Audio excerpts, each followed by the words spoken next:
Hello and welcome back dear students for this second semester of Zoology paper 2. Subject is cell biology. Paper code is ZO122. In today's first lecture we are going to get introduced with the syllabus of this course. So paper number 2 of Zoology, cell biology, which we will be going to cover in 30 lectures, and credits allotted for this course is 2 credit course. So in all there are 7 chapters for this semester of paper 2 cell biology. The unit 1 is about introduction to the cell biology. So in this we are going to cover the history of cell biology, how different events happened which shaped the cell biology field. We'll understand what is cell. So you must have heard that cell is a structural and functional unit of life, or it is the basic building block of the organism. So we'll understand the different definitions which were proposed by different scientists, followed by we will understand the different divisions of the cell biology. Then we'll understand importance of the cell biology field and its application in different industries. In the next part we are going to touch upon the different types of the cells. So you must have heard that there are two basic type of cell, that is prokaryotic cell and eukaryotic cell. So what do you understand by the word prokaryotic? Pro means primitive and karyon means nucleus. So all the primitive cell they lack the nucleus. That means nucleus was absent, so they are called as prokaryotic cells. In this we include bacteria, archaebacteria. On the other hand, we have eukaryotic cell. Eu means true and karyon means nucleus. So these are the cells which have the presence of nucleus. So example of eukaryotic cell will include plant cell, animal cell, fungi cell. So in this we are going to deal with the structure and function of the prokaryotic cell or a bacterial cell. What are the different component parts of the prokaryotic cell? So you must have be aware that a bacterial cell basically has cell wall, plasma membrane, capsule, flagella, pili, cytoplasm. So we'll understand the basic structure of a bacterial cell to understand a prokaryotic cell. Then we will study the structure and function of eukaryotic cells. In that we are going to study the structure and function of animal cell, followed by the ultrastructure of the plant cell. So what is the difference between plant cell and animal cell? Basically, the plant cell has the presence of cell wall, whereas cell wall is absent in the animal cell. Second difference, we can say vacuoles are larger in plant cell, whereas vacuoles are very small in the animal cell.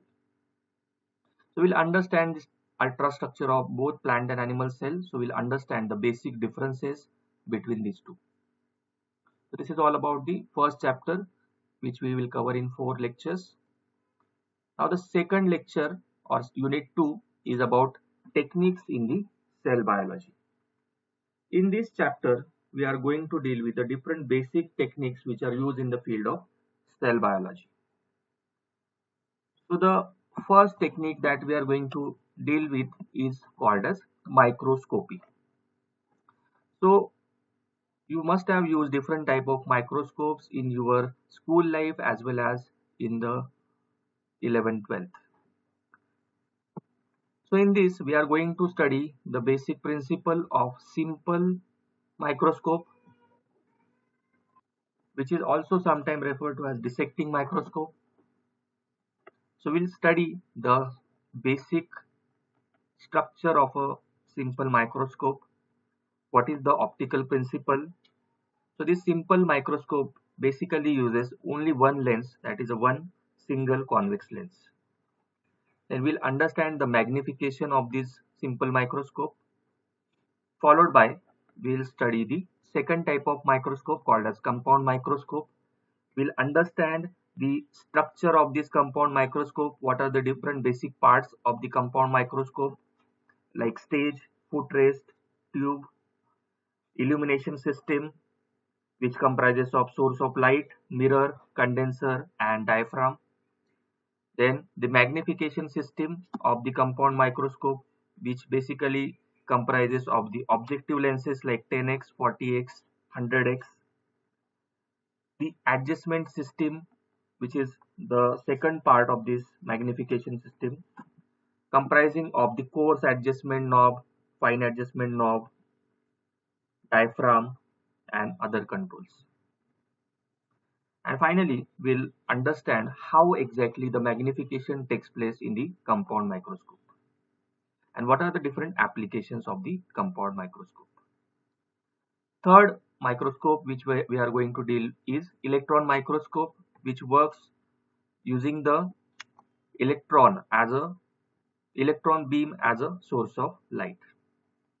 So this is an optical instrument. We are going to deal with the structure of this microscope. What are the differences between compound microscope and electron microscope? We'll understand the properties of electrons, construction of this electron microscope, and finally the working of the electron microscope. In this there are two types, that is scanning electron microscope and transmission electron microscope. Third part of this chapter deals with the stains and dyes. So in our daily laboratory studies, we stain the different sections or sometimes cells with the use of different stains and dyes. So in this chapter, we are basically going to understand the history of staining and dyeing, followed by the chemical properties of stains and dyes, definition of the staining, what is the principle of staining. This staining basically involved two groups. So every stain has two parts, that is chromophoric group and a oxochromic group. This chromophoric group basically gives the color and oxochromic group help in the attachment of this chromophoric group to the cell. So there are three basic types of stains that we are going to deal with: acidic stains, basic stains and neutral stains. We'll understand why these are classified into these three categories based on the charge difference. Then we'll understand what are the dyes. However, we are not going to deal with the chemistry of the dyes as it is not in the scope of the syllabus. And last part of the second chapter deals with micrometry. So what is micrometry?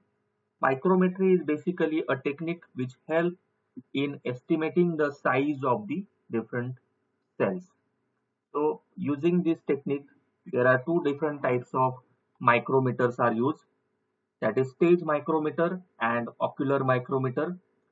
And with the help of microscope, using these two micrometers, we can measure the size of any cell. Now we come to the third unit of the syllabus, which is plasma membrane, or commonly also called as cell membrane. So in this chapter, we are going to deal with the introduction to the plasma membrane, what is the chemical composition of the plasma membrane, then what are the different plasma membrane proteins and lipids. Then we will deal with the most accepted model of the plasma membrane called as fluid mosaic model, which was given by Singer and Nichols. Followed by this, we will understand the membrane transport. So this plasma membrane is like a semi-permeable membrane. What is meant by semi-permeable membrane? It allows entry and exit of the molecules selectively. So this plasma membrane shows two basic types of the transport, that is active transport and passive transport. What is active transport? Active transport will require the energy. On the other hand, passive transport, that which takes place without the need of energy. We will understand the different types, basic types, that is facilitated transport, exocytosis, endocytosis, what is meant by phagocytosis with the help of vesicles, and their importance in the transport process. Then we will study the other functions of the plasma membrane or cell membrane, like protection, recognition, cell recognition, shape, storage, and very important function, that is cell signaling. The last part of this chapter, we are going to deal with different type of cell junctions. So what is the significance of these cell junctions? There are many cells in our body, and these different type of cells can communicate with each other with the help of these different type of cell junctions. So in different cells, there are different type of junctions. From these, we are going to study the three types of cell junctions, that is tight junctions, gap junctions, and desmosomes. Okay, so this is all about the chapter number 3, plasma membrane. Now we come to the fourth chapter, which is dedicated to the nucleus. We know nucleus is the very important part of the cell. So in this chapter, we will get introduced with the nucleus, how nucleus was discovered, what are the different properties like size, shape, number of nucleus, position of the nucleus in the cell. In second part, we will understand the ultrastructure of the nucleus. So nucleus is basically made up of a double layer envelope called as a nuclear envelope. There are minute pores present on the nucleus called as nuclear pore complex. Nucleoplasm, the matrix liquid part, is called as nucleoplasm, and inside the nucleus there is another center called as a nucleolus. So we understand the structure of all these parts in detail. Then we will study what is meant by chromatin. So the genetic material of organism in cell lies in two forms, that is euchromatin and heterochromatin. So we'll understand the structure of these euchromatin and heterochromatin, what is the difference and its nature. Finally, we will understand what are the functions of the nucleus inside the cell, as well as we will understand the structure of nucleolus. So this is all about the chapter number 4, that is nucleus, structure and function. Now the unit 5 deals with the endomembrane system. So what is this endomembrane system? This is basically a transport system which is made up of different organelles. So what are these different organelles?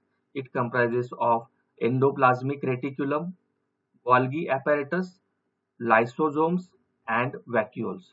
So all these four together form a system called as endomembrane system. So in this we will understand the ultrastructure of each organelle. What are the different types of endoplasmic reticulum, like smooth and rough endoplasmic reticulum? What is the structure of these two? What are the component parts of these endoplasmic reticulum? And what are the functions of the endoplasmic reticulum? Then we will study the second cell organelle, which is called as Golgi apparatus, also commonly called as Golgi complex. We will understand how it was discovered, what is the structure and morphology of the Golgi apparatus, and what are the different parts of the Golgi apparatus, and finally what are the functions of the Golgi apparatus.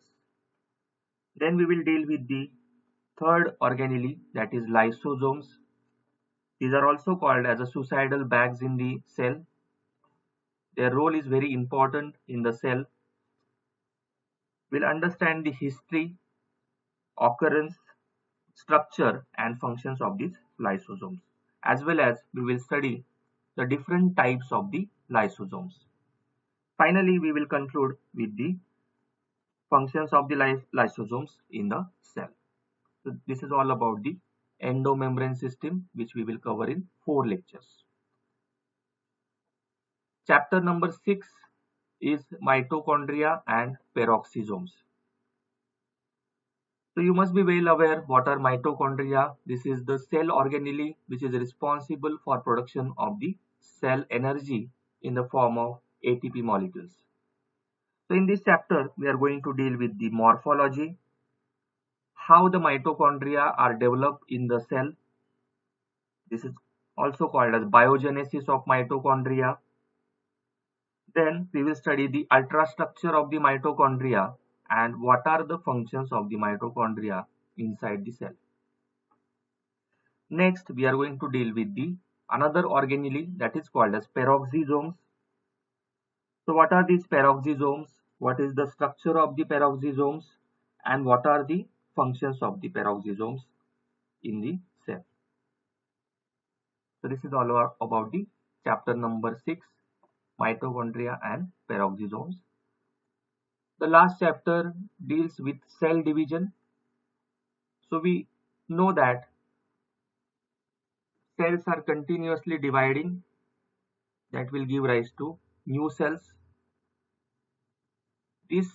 There are two different types of cell division, that is mitosis and meiosis. So in this chapter we are going to understand the history of cell division, how it was discovered. First we will understand what is the cell cycle, the different stages of the cell cycle like G1, S, G2 and M. What is the significance of these 4 phases in the cell cycle? This M phase is actually the cell division phase. It can be mitosis or meiosis. Now we know that mitosis takes place always in the somatic cells, whereas meiosis takes place in the gametic cells. So after understanding the cell cycle, we will study mitosis. What are the different stages in mitosis, like prophase, metaphase, anaphase, telophase, as well as the substages in the mitosis. Then we will understand the significance of mitosis, and in the last part we will understand meiosis, which takes place in the reproductive or germ cells during the process of gamete formation or gametogenesis, and what are the stages of the meiosis and what is significance of the meiosis. So this is all about the syllabus for this semester. With this, we conclude today's lecture. Thank you.